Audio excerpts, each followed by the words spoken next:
আজকে আমার আলোচনার বিষয় লিঙ্গ শক্ত হবার করণীয় 4টি টিপস। দেশের এবং প্রবাসের ভাই বোনদের প্রতি সালাম। আসসালামু আলাইকুম। আমি প্রভাষক ডাক্তার রিক্তা পারভিন, হোমিওপ্যাথি এবং আয়ুর্বেদিক চিকিৎসক। যৌন অক্ষমতার রোগীদের অনেকের চাওয়া থাকে যে তাদের লিঙ্গ শক্ত হয়ে নিস্তেজ হয়ে গেছে, সেটা শক্ত করতে হবে। তা এই শক্তটা যে হয় না, কেন হয় না এ বিষয়ে কারোর ধারণা নেই। সবারই ধারণা যে নরম হয়ে গেছে, শক্ত করতে হবে। মূলত লিঙ্গের ভিতরে কি থাকে? কোনো হাড় বা বোন থাকে না, থাকে শুধু রক্তনালী এবং মাংস। যে রক্তনালীর ভিতর দিয়ে রক্ত চলাচল করে, যার কারণে লিঙ্গ বড় হয়, মোটা হয়। এটাই কিন্তু মেন। তাহলে লিঙ্গ বড়, মোটা, শক্ত করতে হলে ব্লাড সার্কুলেশনটা সঠিকভাবে করতে হবে। আর এই ব্লাড সার্কুলেশনটা কিভাবে করতে হবে? সবাই চিকিৎসা নেয় সাধারণত। চিকিৎসার মাধ্যমেই এটা ঠিক হয়। বিশেষ করে পুরুষের যে হরমোন টেস্টোস্টেরন হরমোন কমে গেলে যৌন অক্ষমতা আসে। লিঙ্গ শক্ত না হয়, এটা যৌন অক্ষমতার একটা পার্ট, অর্থাৎ উত্থানজনিত সমস্যা। তো অনেকে প্রাথমিক অবস্থায় দেখা যায় যে একটা কমপ্লেন থাকে তাদের যে আমাদের ইচ্ছা হয়, পার্টনারের কাছে গেলে ইচ্ছা হয়, কিন্তু লিঙ্গ দাঁড়ায় না।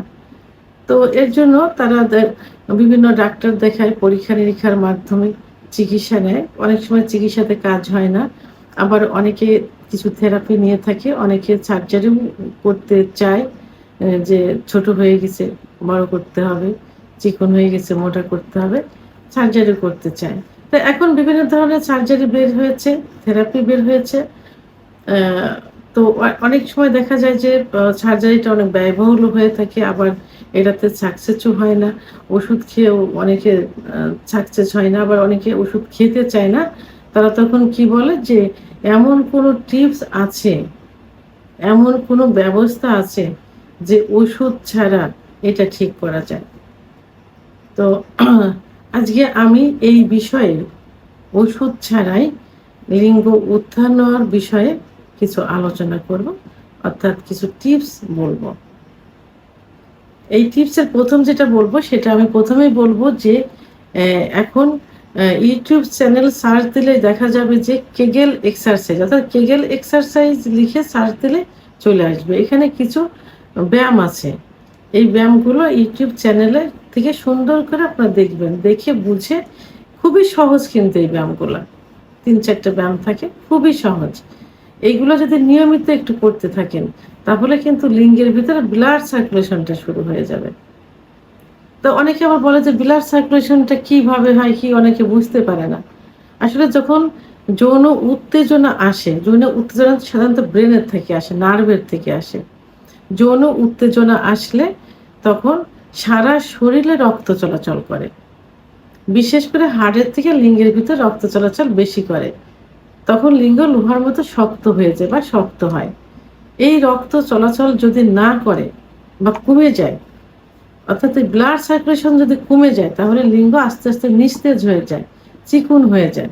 লিঙ্গের ভিতর শিরাগুলো প্রসারিত না হয় না, যার কারণে কি হয়, লিঙ্গ ছোট হয়ে যায়, নিস্তেজ হয়ে যায় এবং নরম হয়ে যায়। তাই কেগেল এক্সারসাইজ করলে লিঙ্গের ভিতর যে রক্তনালীগুলো সংকুচিত হয়ে গেছে, সেগুলো প্রসারিত হয়, ফলে ব্লাড সার্কুলেশন বৃদ্ধি পায়, লিঙ্গ শক্ত হয়, অর্থাৎ আগের অবস্থায় ফিরে আসে। দ্বিতীয় নাম্বার যেটা বলবো, সেটা হলো এই ব্যায়ামটা খুবই সহজ একটা ব্যায়াম। অর্থাৎ এটা একটা থেরাপির মতো, ব্যায়াম থেরাপির মতো। এটা হলো নাক দিয়ে নিঃশ্বাস টানতে হবে, নাক দিয়ে বসতে হবে এভাবে, নামাজে যেভাবে যায় নামাজে বসে ওভাবে বসলে হবে। জোরে করে নিঃশ্বাস এইভাবে নাক দিয়ে টানতে হবে, টেনে মুখ দিয়ে এটা ছাড়তে হবে। নাক দিয়ে টেনে একটু বন্ধ করে রেখে মুখ দিয়ে এটা ছাড়তে হবে। তাতে কি হবে যে ব্লাড সার্কুলেশনটা বৃদ্ধি পেয়ে যায়। বিশেষ করে এইটা করলে রক্তের ভিতরে কি থাকে, আহ, রক্তের ভিতরে নাইট্রিক অক্সাইড থাকে। এই নাইট্রিক অক্সাইডটা এই এক্সারসাইজের কারণে বৃদ্ধি পেয়ে যায়। আর এই নাইট্রিক অক্সাইডটা অতিরিক্ত বৃদ্ধি হওয়ার কারণে লিঙ্গের ভিতরে যে শিরাগুলো থাকে, এই শিরাগুলো প্রসারিত করতে সাহায্য করে এই নাইট্রিক অক্সাইড।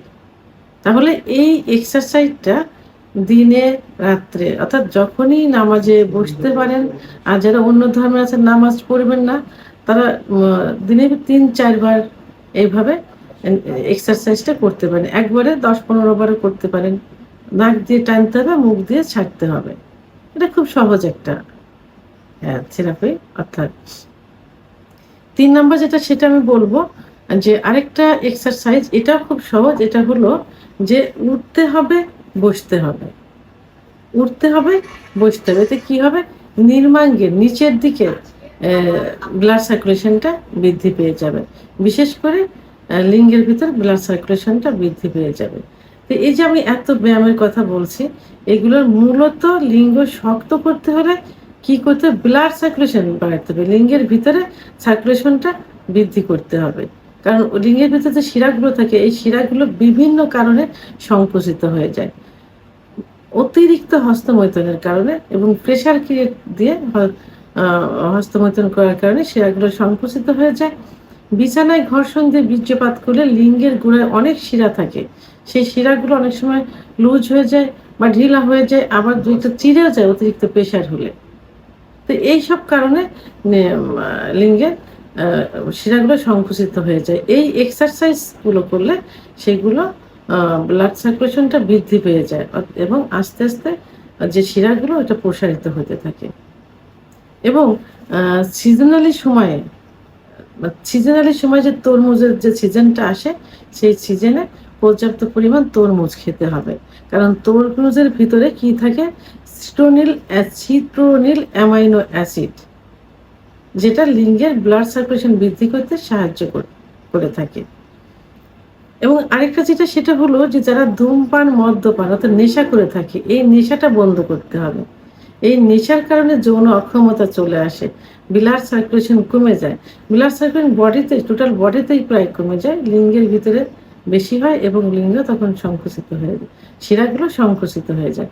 ফলে লিঙ্গ নরম হয়ে যায়, চিকন হয়ে যায় এবং আগামোটা গোড়া চিকন, শিরাগুলো ভেসে থাকে ইত্যাদি হয়ে যায়। তো এই জন্য ধূমপান, মদ্যপান, নেশা একবারে তো বন্ধ করা যাবে না, ধীরে ধীরে এটা বন্ধ করতে হবে। তবে যদি এটা যদি নিজেরা কন্ট্রোল করতে না পারেন, বন্ধ করতে না পারেন, তাহলে একজন অভিজ্ঞ সম্পন্ন রেজিস্ট্রারকৃত হোমিওপ্যাথি ডাক্তারের শরণাপন্ন হতে পারেন। কারণ হোমিওপ্যাথি চিকিৎসার মাধ্যমে এগুলো ঠিক করা সম্ভব, নেশা থেকে সরিয়ে আনা সম্ভব। এবং অপর যে সেটা হলো সুগার জাতীয় খাবার বন্ধ করতে হবে। তাহলে এই যে 3টা এক্সারসাইজ বললাম, নাক দিয়ে নিঃশ্বাস টানতে হবে, মুখ দিয়ে ছাড়তে হবে, উঠ বস করতে হবে